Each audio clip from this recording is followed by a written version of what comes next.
Cynthia, and welcome back to my channel, Graciously Growing. Now, for everyone who has subscribed to this channel, thank you so much. And for anyone that's viewing this channel for the very first time, this channel is about two things that I love: growing plants and growing in the Word of God.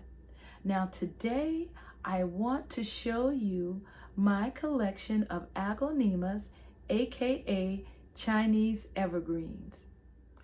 So before I show you my collection of aglaonemas, I want to share with you some things that I've learned about them.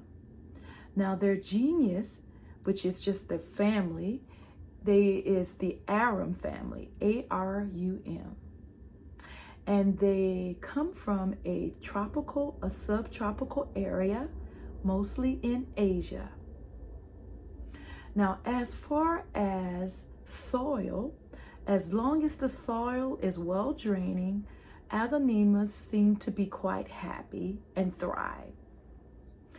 In regards to lighting, it depends on what type of aglaonema you're growing. The more greener variety needs less light than the more colorful variety.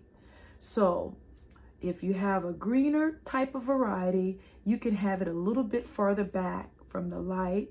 But if you have a more colorful variety, it needs to be closer to the light so that it can maintain that vibrant color. As far as their water needs, they like to be moist but not wet. If you overwater your aglaonema, it can be prone to root rot. I would suggest a water meter to help make sure that you do not overwater your aglaonema. There are different thoughts in regards to fertilizing an aglaonema. Some say it's not necessary, but those who say it is necessary suggest once a month and only in the growing season. I've also learned that aglaonemas are toxic to pets. So therefore, be careful where you place them in your home if you have pets or small children. Aglaonemas can be prone to pests. And what I've learned is one of the pests is mealybugs, which thankfully I've never had to deal with, but I have seen or heard from other YouTubers that mealybugs is one of the pests that they commonly have to battle when it comes to their aglaonemas. In general, I find that aglaonemas are very easy to care for. And if you just give them the things that I just talked about, they seem to be happy and they grow very well. And there's so many different varieties, which just makes them such fun to collect. So hopefully something I said will help you with your growing of your aglaonemas. So the first aglaonema I want to show you is my Aglaonema Silver Bay. And she is a beauty. And I don't know if it's showing on the camera, but in the center of her leaves is this silverish coloring, and that is where she gets her name from.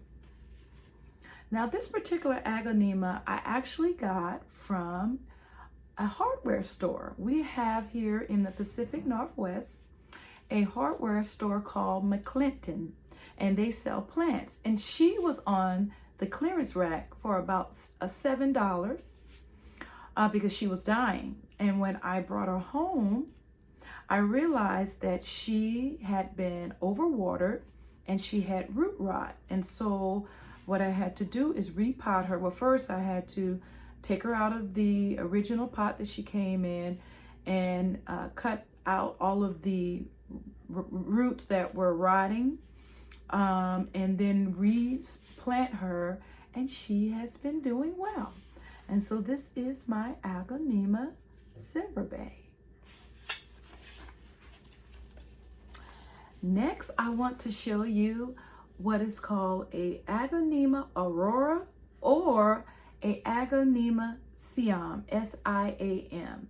So in the comments, tell me which one do you think she is. Now, when I purchased her, it said that she was an Aglaonema Aurora, but when I look at pictures of an Aglaonema Siam, they're so similar that I'm not quite sure which type she is. But here she is. And what I love about this Aglaonema is her coloring. It looks like God just took his paintbrush and just hand painted her leaves. Look at the pink that goes down the middle of her leaf and the pink that surrounds the edges of her leaves. And then her pedestals here are pink as well. And like I said, because she is so vibrant in color, she would need way more light than the Aglaonema Silver Bay that I just showed you. Or what would happen is she would start losing that vibrant color. And she also has some leaves that are unfurling. Here's one right here. And then here is another one right there. So yeah, that is my Aglaonema Aurora or Siam. Next, I have, and she's kind of big here, my Aglaonema Cutlass. And what I like about this Aglaonema is her leaves are just completely different than any of the other Aglaonemas that I have in my collection. She has more of a narrow type of leaf, and her design reminds me of, I don't know, like stripes, maybe like I don't know, zebra stripes. But she is just really beautiful. And let me see if I can show you. She is blooming. So here is how her blooms look. So she is quite happy. And this is a Aglaonema Cutlass. All right, next I want to show you my Aglaonema Madonna. And she's another beauty. Look at these leaves. Now she has just a hue of different greens and yellows in her leaves. And look at her pedestals. They are white. And that contrast between the white pedestal and the green leaves is just so beautiful. And she's also growing. She has a leaf right here that is going to be unfurling in hopefully a couple of weeks or days. Yeah, and that is my Aglaonema Golden Madonna. Next, let's see, I will show you my Aglaonema White Dalmatian. And you can look at her leaves and you can tell why she's called a Aglaonema White Dalmatian. Now this particular Aglaonema, for whatever reason, has been my slowest growing Aglaonema. And let's see, does she have any leaves coming in right now? She actually does, right here. She has a new leaf, but she has been the slowest grower of all of my collection of Aglaonemas, but nevertheless, she is a beauty. And next, I will show you my Aglaonema Pink Dalmatian. And if you look at her leaves, let's see, you can see why she would be called a Aglaonema Pink Dalmatian. And she has different hues of pink on different portions of her leaves. So we have this like light pink, and then on some of her leaves is this more deeper pink. And she is a beauty. And here again, due to her coloring, she would need more light than the green variety of aglaonemas. Now, my last aglaonema, I will not be picking her up because she is pretty big, but she's also a Aglaonema Silver Bay, but just the bigger version. And here she is. And hopefully you can see her. I'm gonna lean her over just a little bit and look at those leaves. She is massive. And now you can really see the silver in the middle of her leaves.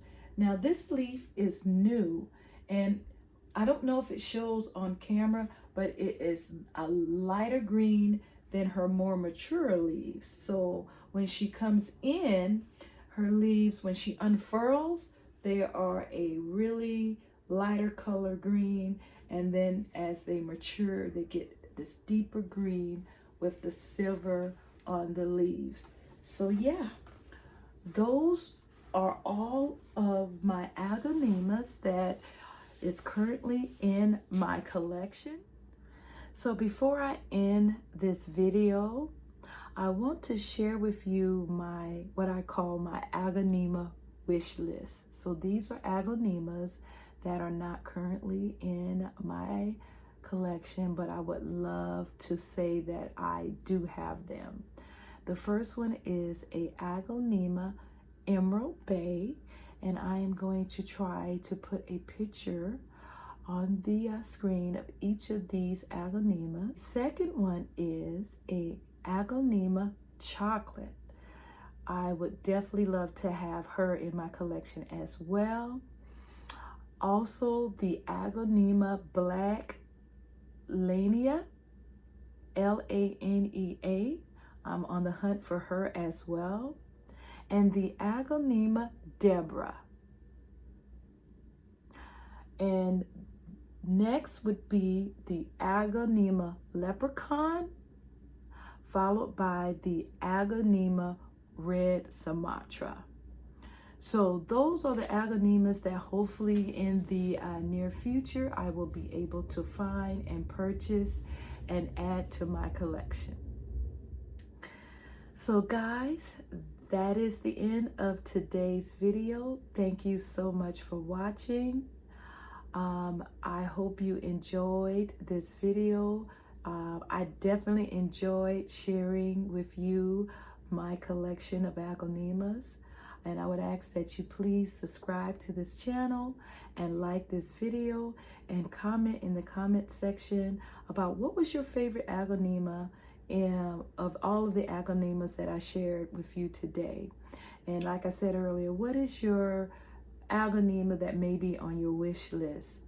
But until next time, thank you for watching and welcome to my channel, Graciously Growing.